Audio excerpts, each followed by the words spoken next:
আমি কি দিয়া বুঝাইতাম? আম পাতা, জাম পাতা, বড়ই পাতার কোনো অভাব নাই। কোন পাতা দিয়া বড়ই, কোন পাতা দিয়া গরম জল করে না। বড়ই পাতার পানি দিয়া কেন গরম জলটা করে? আম পাতা কি দোষ করলো? জাম পাতা কি দোষ করলো? বড়ই পাতা দিয়া কেন গরম জল করা হয়? এই কথা দিয়ে কোন মৌলবি কয় না। লাল কাপড়, নীল কাপড়, হলুদ কাপড়, কত কাপড় দেখলাম। কবরের কাপড়টা কেন ভাইজান সাদা? এই সাদা দিয়া কেন দাফন করা হয়?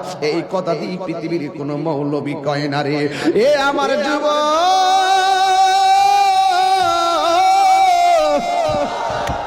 কি দিয়া বুঝাবো কবরটা কেমন ডেঞ্জারাস? কি দিয়া বুঝাবো মরণটা কত কঠিন?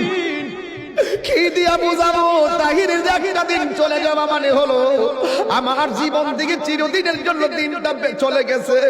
কোটি টাকা দিয়েও এই ঘন্টার সময়টা আনতে পারতাম না। এখন আমি শ্বাস ফালাইতাছি, 1 টাকা বিল দেওয়া লাগে না।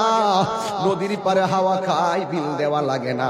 পল্লী বিদ্যুতের ফ্যান বাতাস খাইলে বিল দেওয়া লাগে। আইসিইউতে ঢুকে গেলে দিনে 50,000 টাকা গোনা লাগে।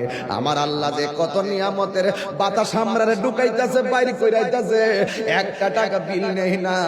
আল্লাহ কয় বিল লাগতো না, শুধুমাত্র তোরা 5 বার আইসা কপালটার মাটির মধ্যে লাগাইয়া দিবি। সুবহান রাব্বিয়াল আলা বলবি।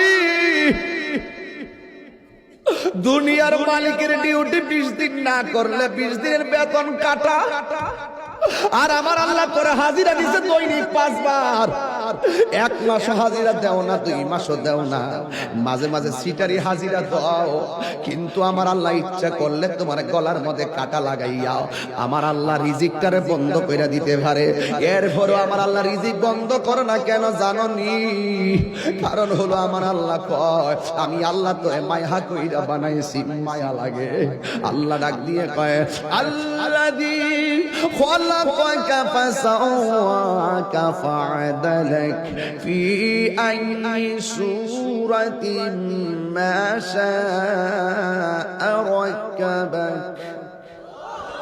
আমার আল্লাহ তোরে সুন্দর নমুনায় বানাইছি। এই জন্য আমার আল্লাহকে খলাকতু বিয়াদাইয়া, আল্লাহ এই চেহারাটারে নিজের হাতে বানাইছে। আল্লাহ বলে মিনহা খলাকনাকুম, আমি এই মাটি থেকে তোরে বানাইছি, মানে আদমরে বানাইছে। আদম হলো ডাইরেক্ট মাটি দিয়া তৈয়ার, আমরা কইলাম মা বাবার নুতফা দিয়া তৈয়ার।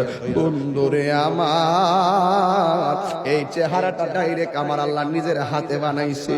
এই জন্যই তো মানুষের চেহারা দিয়া কাউরে আল্লাহ দুজুকি দিবে না। এই জায়গার মধ্যে পশু পাখির চেহারা